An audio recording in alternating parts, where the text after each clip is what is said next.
뉴욕 증시가 혼조세로 마무리가 됐습니다. FOMC는 잘 넘어간 것 같은 느낌을 줬지만 지표 부진은 아무래도 이제 시장에 발목을 잡는 역할을 좀 한 것 같습니다. 실업수당 청구 건수가 조금 더 과하게 나왔죠. 그래서 거기에 대한 부담감들이 일단 다우지수를 끌어내리는 역할을 좀 했다고 보시면 되겠습니다. 반면에 금리 인상을 시사하긴 했습니다만 2023년도로 진행이 되면서 나스닥 같은 경우는 부담을 좀 많이 털어내는 모습인 것 같습니다. 미국 증시 이야기 전해드리도록 하겠습니다. 시장이 신고가를 만들어내게 되면서 곧버스에 베팅하는 개인 투자자들이 늘어나고 있다고 합니다. 자, 꼭지다 뭐 이런 얘기가 나오고 있는 것 같은데, 자, 개인들의 곧버스 베팅이 시작이 되면 주가가 더 올랐다는 것 우리가 알고 있죠. 그래서 지금 현재 시점이 꼭지인 것 같지만 꼭지가 아닌 것 같다, 더 오를 것 같다 라는 생각을 조금 더 해봐야 되지 않겠나 생각이 되기도 합니다. 자, 개인 투자자들의 곧버스 베팅 좋은 것인지 한번 알아보도록 하겠습니다. 아시아나 항공이 상장 폐지 심사에 들어갑니다. 자, 일단 지금 거래 정지가 되어 있는 상태인데 전 경영진에 대한 배임과 횡령이죠. 배임 횡령하면 깜짝 놀라서 벌벌 떨 수 있겠는데 전 경영진입니다. 그래서 지금 당장 아시아나의 상장 폐지에는 큰 영향을 주지 않을 것이다 라고 분석이 되고 있는데요. 자, 아시아나 항공의 상장 폐지 심사 돌입, 자, 어떠한 영향을 줄 것인지 알아보도록 하겠습니다.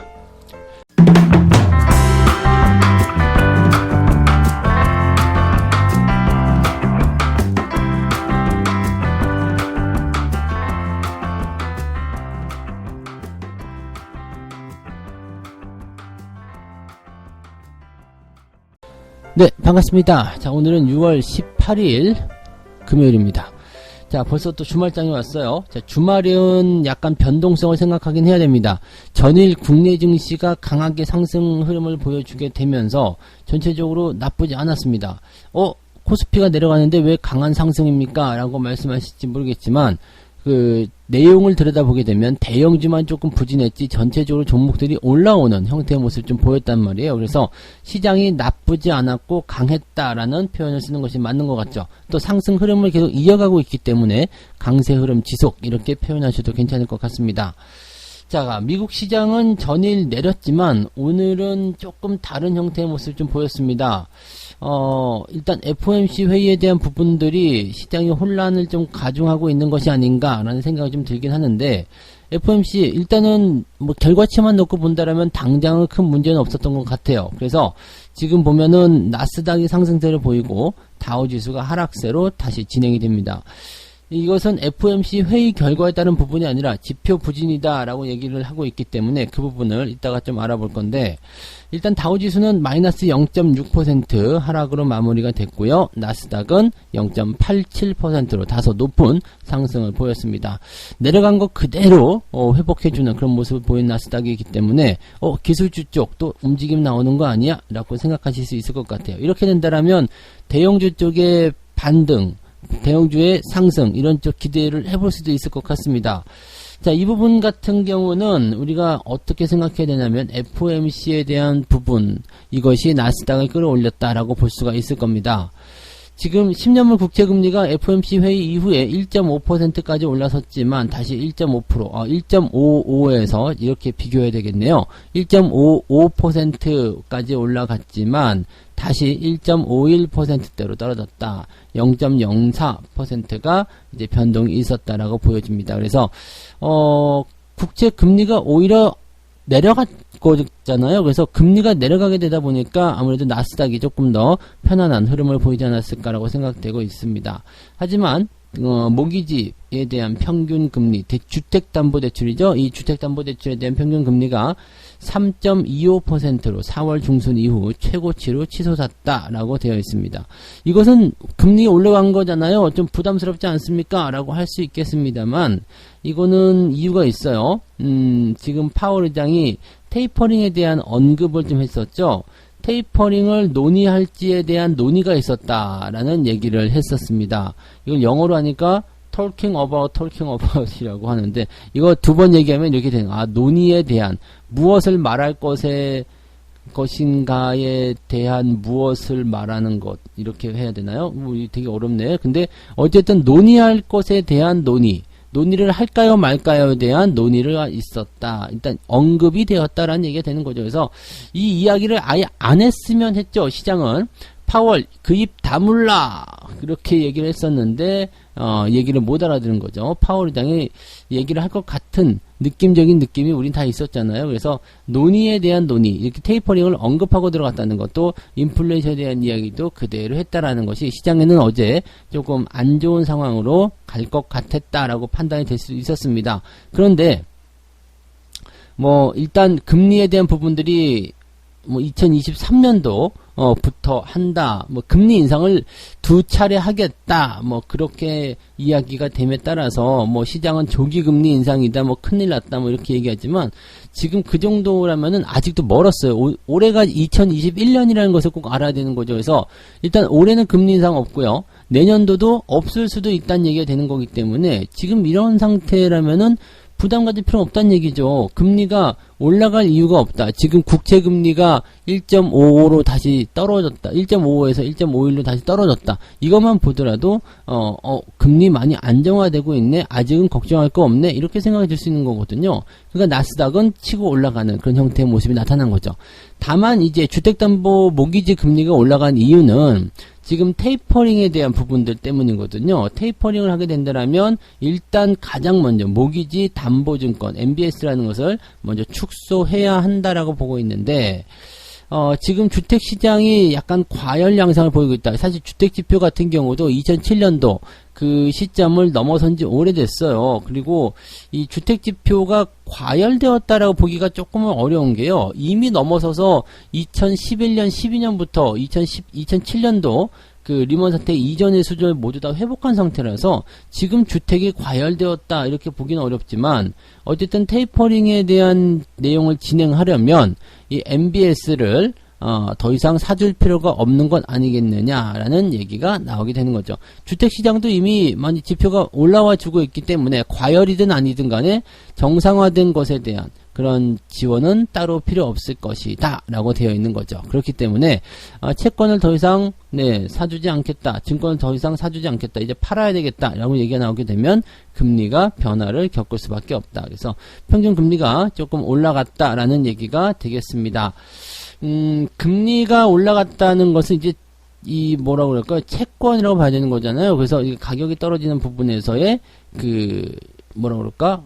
수익률 상승 이렇게 봐야 되거든요. 그러니까 매도가 많아지니까 가격이 떨어지게 되고 그리고 가격이 떨어지게 되면 금리는 올라간다. 이것이 이제 채권의 기본적인 공식이죠. 그래서 이런 포지션으로 생각해 본다면 테이퍼링에 대한 부분 때문에 30년물 주택담보대출은 여기에 대한 그 금리는 올라갔지만 전체적으로 국채금리는 떨어지는 모습 보여줬기 때문에 문제없구나라고 얘기가 될 수 있는 겁니다. 오히려 2023년이라고 얘기한 것이 시장이 좋게 받아들이는 내용이 되었다라고 생각해 보실 수 있겠습니다. 반면에 경제지표는 조금 안 좋게 나왔어요. 다우지수가 내려간 이유는 여기에 있다고 보셔야 됩니다. 그래서 경제지표가 조금 안 좋게 나왔는데 이 실업수당 청구 건수가 조금 늘어났습니다. 40만 명대로 다시 늘어났어요. 41만 2천 명. 시장에서는 이제 30만 명대 또 조금 더 줄어들 것이다 뭐 이렇게 얘기를 했었는데 이것도 계속 줄어들 수가 없습니다. 어느 정도 줄어들었다 그러면은 이제 조금 늘어났다가 또 다시 줄어들고 그런 형태의 모습 나오는 거죠. 주가도 계속 올라갈 수 없잖아요. 계속 올라가다가 또 조금 떨어졌다가 또 다시 올라가고 이런 형태가 나타나야지 맞는 거거든요. 그러니까 이런 상황을 우리가 생각해 본다라면 뭐 정상적이다라고 볼 수 있겠죠. 하지만 일단 당장은 실업지표가 안 좋게 나왔다라는 거 이것이 이제 이렇게 되면은 시장 또 안 좋아지는 거 아니야? 이렇게 볼 수가 있죠. 그렇게 되기 때문에 경기가 조금 안 좋아질 것 같다라는 전망이 나오게 되면 다우지수는 직방이거든요. 바로 영향받습니다. 경기 안 좋아져요. 그러면 다우지수가 하락할 수밖에 없는 효과를 만들어내게 되는데 지금 연준에서 말하는 경기 성장률 또는 인플레이션 뭐 등등등 여러 가지 부분들이 시장이 계속 좋아지고 있음을 시사하고 있는데 그럼에도 불구하고 발표되는 경제지표가 나쁘게 나왔다? 그러면은 다우지수는 경기가 좋아지긴 좋아지는데 좀 천천히 좋아지는 것 같아요. 이렇게 얘기가 될 수밖에 없겠죠. 뭐 제조업 지표 같은 경우도 약간은 둔화됐어요. 그래서 이런 부분들이 전체적으로 시장 경기가 빠르게 회복되지 못하고 있다. 여기에 대한 입증을 하고 있는 것이기 때문에 다우지수에 여기에 반응했다 보시면 되겠습니다. 그러면 자, 금리에 대한 부분들은 조금 안정화되었고요. 그 다음에 경기에 대한 부분들은 조금 둔화되고 있다라고 우리가 판단해 보게 된다면 다우지수는 떨어지고 나스닥은 올라가는 그런 형태가 나타날 수밖에 없다라고 보셔야 되겠죠. 그래서 중요한 거는 금리 인상을 당장은 걱정하지 않아도 될 것 같다, 이렇게 말씀을 드려볼 수가 있는 거예요. 그래서 나스닥이 올라갔기 때문에 어쩌면 우리 대형주들도 어제 좀 내려간 것에 대한 만회를 오늘 좀 해줄 수 있지 않겠는가, 대체적으로 좀 괜찮은 분위기가 나오지 않을까라고 생각을 해봅니다. 근데 다우지수가 지금 떨어져서 경기 지표가 좀 불안정한 모습을 보였다라는 것이 또 시장의 어떤 평가이기 때문에 마냥 좋을 수만은 없겠죠. 그래서 주말장 변동성 오늘은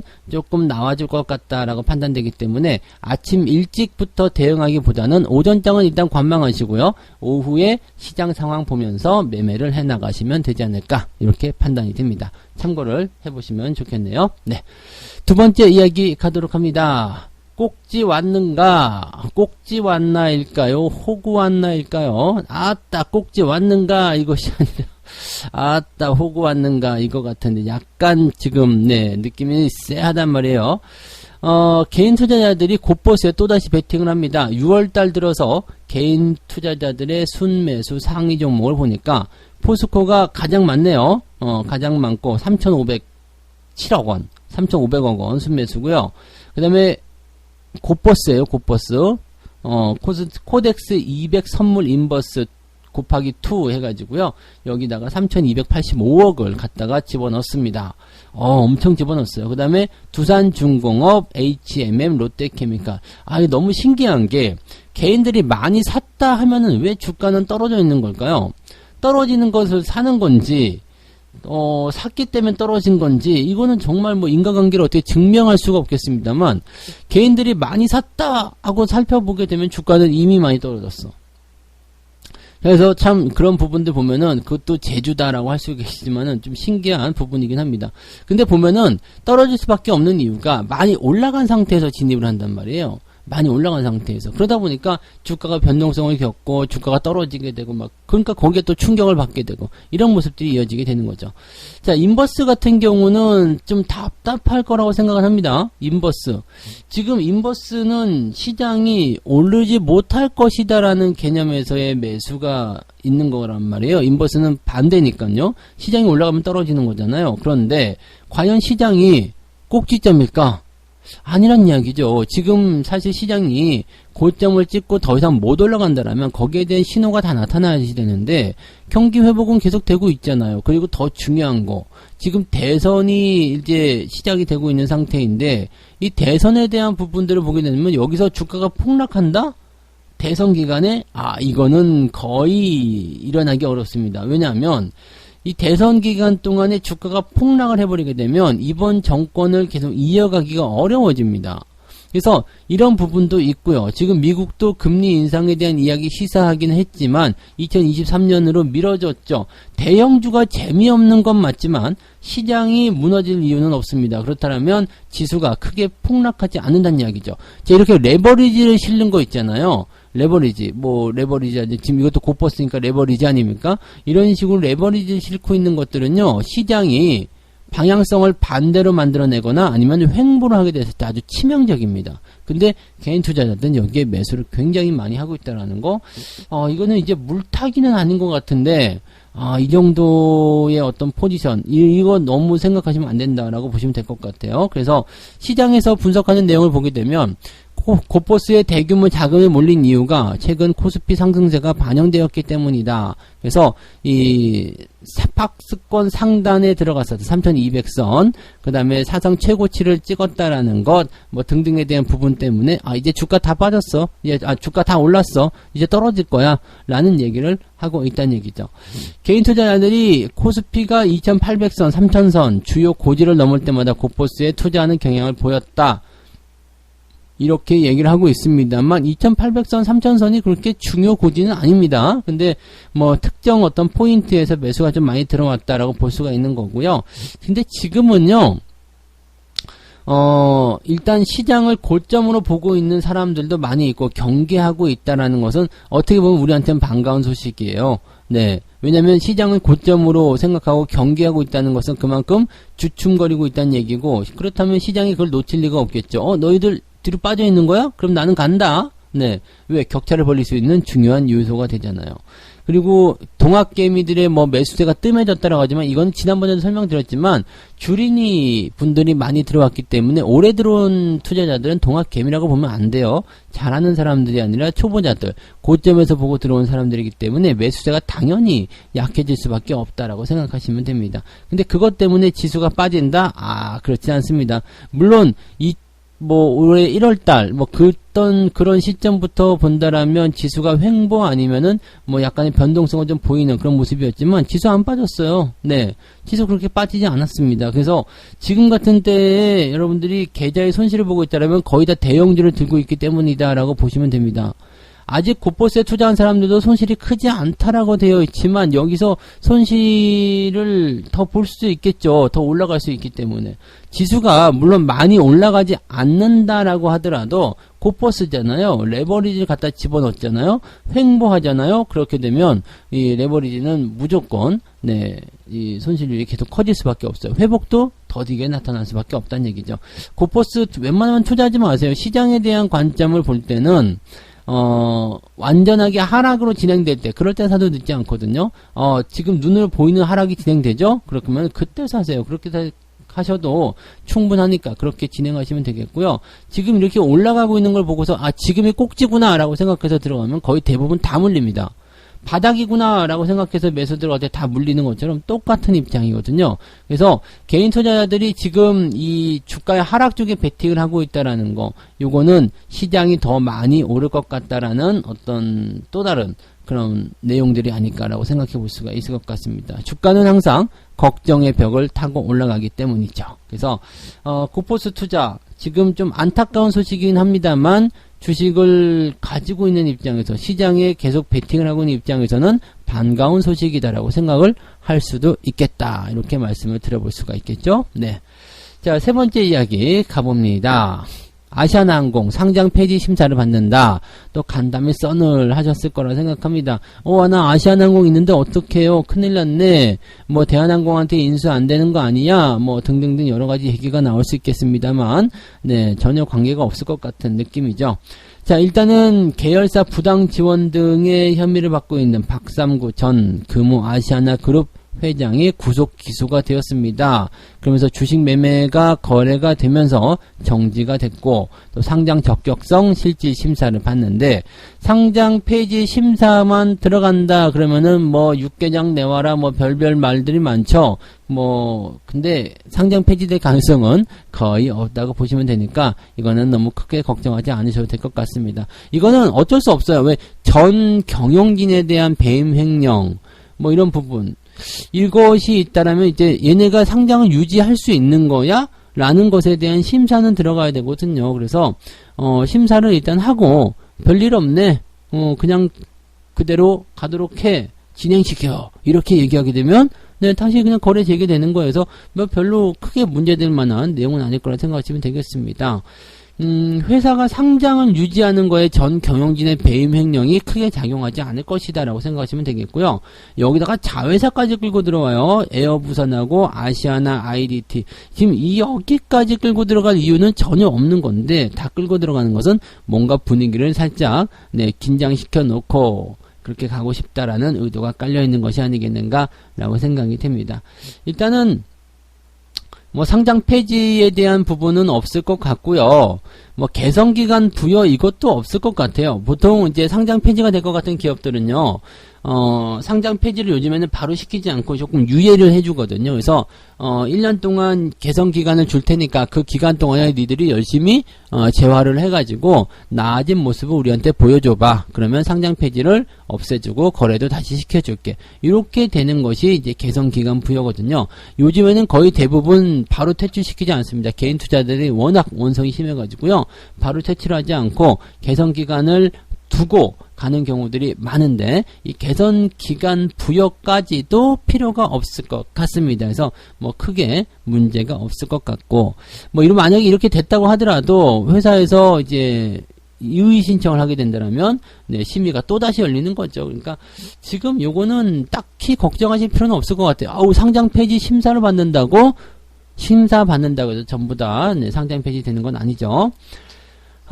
그래서 지금 보면 아시아나의 종가가 17,200원에 시총이 1조 2천억 정도인데, 뭐 일단 주식에 대한 매매는 거래가 정지가 되어 있는 상태지만 너무 걱정하실 필요는 없겠다라고 보시면 되겠고, 또 여기서 한 가지 또 문제 있는 거 있죠. 대한항공은 어떻게 돼요? 대한항공 어떻게 돼요? 네. 대한항공이 아시아나 인수하는 거 안 되는 거 아니에요? 라고 하실지 모르지만 요건 아무 관계 없어요. 상장 폐지가 되더라도 대한항공이 아시아나를 사들이는 것에 대한 아무런 문제가 없습니다. 그래서 그것도 아무런 문제가 없는 상태고, 또 인수계약 조건에 보면 인수를 안 하게 되는 조건에 상장 폐지 등의 조항이 없기 때문이다라고 되어 있지만, 상장 폐지가 되는 것하고 회사가 정상적으로 돌아가지 않는 것하고는 관계가 없는 거죠. 그리고 이미 망가지대로 망가진 그런 회사를 지금 대한항공이 사들여가고 있는 입장이기 때문에 뭐 지금 이런 것들은 크게 문제가 되지 않을 겁니다. 그래서 크게 여러분들이 걱정하지 않으셔도 될 것 같은데, 뭐 단기적으로는 이제 아무래도 심적인 부담감들이 계속 생기실 거라 생각합니다만은 너무 걱정하지 않으셔도 괜찮다, 그 말씀을 드릴 수 있을 거예요. 그래서 아시아나항공 가지고 계신 분들 이제 거래 정지가 되어 있는 구간이지만 이제 어느 정도 시간이 조금 심사가 지나가고 나면 여러분들 그냥 거래가 다시 재개될 것이다 라고 생각하시면 되기 때문에 너무 크게 걱정하지 않으셔도 되겠습니다. 만약 이게 거래가 정지가 된 상태에서 상장 폐지가 들어가야 되겠다, 이렇게 나와버리게 되면은요, 굉장한 문제, 파장이 있을 겁니다. 왜냐하면 전 경영진의 이런 부분들, 보통 배임 횡령 같은 경우는요, 왜 상장 폐지가 되냐면 현재 경영을 하고 있는 경영진이 돈을 들고 튀었어. 그게 배임 횡령이잖아요. 이것이 회사의 자본 잠식으로 연결돼서 자본이 잠식되고 회사가 상장을 유지하기가 어렵다는 이런 경우가 돼야 되는 부분이거든요. 근데 전 경영진, 그리고 지금 회사가 자본 잠식 상태, 감자를 통해서 충분히 좀 진행되는, 유상증자 통해서 충분히 진행되는 그런 모습이 있었잖아요. 그래서 이렇게 된다라면 특별히 여러분들이 걱정하지는 않으셔도 된다는 얘기입니다. 그래서 상장 폐지까지 가지 않는다라고 생각해 주시면 되니까 너무 걱정하지 않으셔도 되겠습니다. 자, 이렇게 해서 오늘 세 가지 이야기 전달해 드렸습니다. 지표가 부진함에 따라서 다우지수는 내려갔지만 금리가 떨어짐에 따라서 나스닥은 올라갔다. 참 헷갈리는 장세이긴 한데요. 일단 우리나라 증시에게는 나쁜 영향은 아닐 것이다 라고 보여지고 있습니다. 자, 시장이 신고가를 보임에 따라서 고퍼스에 베팅하는 사람들이 늘어나고 있다. 자, 시장이 꼭지라고 생각했을 때 고퍼스에 베팅하는 사람들이 많은데, 꼭지라고 생각됐을 때 투자하는 것이 아니라 꼭지를 찍고 하락으로 전환이 돼서 이제 누가 보더라도 내리막길이야 싶을 때 고퍼스 하셔야 됩니다. 꼭대기에서 매매하는 거 좋지 않고요. 또 레버리지 같은 경우는 횡보하거나 또는 방향성을 틀렸을 경우에 손실이 클 수밖에 없었기 때문에 이런 데서는 꼭 조심을 해야 된다라고 말씀을 드릴 수 있겠고요. 자, 아시아나가 상장 폐지 심사에 들어가 있지만 여기에 대한 걱정은 따로 하지 않으셔도 될 것 같습니다. 그냥 형식적인 절차다, 이렇게 보시면 될 것 같습니다. 그래서 이런 내용들 참고하시면 좋겠네요. 네, 자, 책 한 곡지 읽고 마무리하도록 하겠습니다. 투자의 본질만큼은 달라지지 않았다. 지금도 저포 종목은 용기 있게 매수하는 투자자들에게 그만한 기회를 가져다 준다. 오늘날에도 투자자들은 군중 심리에서 벗어나지 못하고 있다. 다만 과거와 다른 점이 있다면 최근엔 활용 가능한 정보의 양이 실로 엄청남에도 불구하고 기업 실적이나 펀더멘털에 대한 충분한 분석이나 지식 없이 무작정 덤비는 단기 투자자들 역시 많다는 사실이다. 자, 요거는 부가 설명이 따로 필요 없죠. 예, 아무것도 필요 없어. 아무것도 몰라요. 그 노래 아시죠? 아무것도 몰라요. 네, 아무튼 그런 노래가 있어요. 아무것도 몰라. 그냥 막 신경 쓰지 않아. 그냥, 딱 보니까 좋아. 느낌적인 느낌이 왔어. 어제 TV에서 추천이 왔어. 오케이. 진행시켜. 이렇게 하고 그냥 매수를 막 해버린다. 네, 오늘 진행시켜 2번 했어요. 모르시면 안 됩니다. 진행시켜. 네. 아무튼요, 그냥 막 사버리는 거야. 그냥 막 사버리게 되면 어떻게 돼요? 아무런 분석이 안 돼 있는 거죠. 뭐 기업의 내재 가치나 뭐 기업의 어떤 상황 이런 것들 전혀 고려하지 않는 상태에서 매수하게 되면 여러분들이 그 종목이 자기가 거라고 생각되지만 테마가 끝나거나 재료가 끝나게 되면 그건 박살이에요. 네. 그렇기 때문에 기본기가 일단은 튼튼해야 되겠죠. 겉보기에 좋은 거, 화려한 게 그게 다 좋은 게 아닙니다. 내실이 튼튼해야 한다는 거, 그것을 절대로 잊으시면 안 되겠습니다. 그래서 저가에 매수를 한다, 바닥에서 매수를 한다 하더라도요, 여러분들 기업이 어느 정도는 그래도 기본이 되어 있는 기업을 사야지 저점 매수가 성공한다, 저점 매수가 수익을 준다, 이렇게 받아들이셔야지 될 겁니다. 그래서 그런 부분들 참고하셨으면 좋겠네요. 자, 오늘 여기까지 이야기하고요. 주말장 변동성 잊지 마시고요. 오전에는 어지간하면 관망하시고요. 오후에 변동성 줄어들기 시작할 때 매매하시는 게 좋을 겁니다. 그래서 그렇게 이야기해드리고 저는 오늘 마치도록 하겠습니다. 이따가 장중시황에서 다시 뵙도록 하겠습니다. 고맙습니다.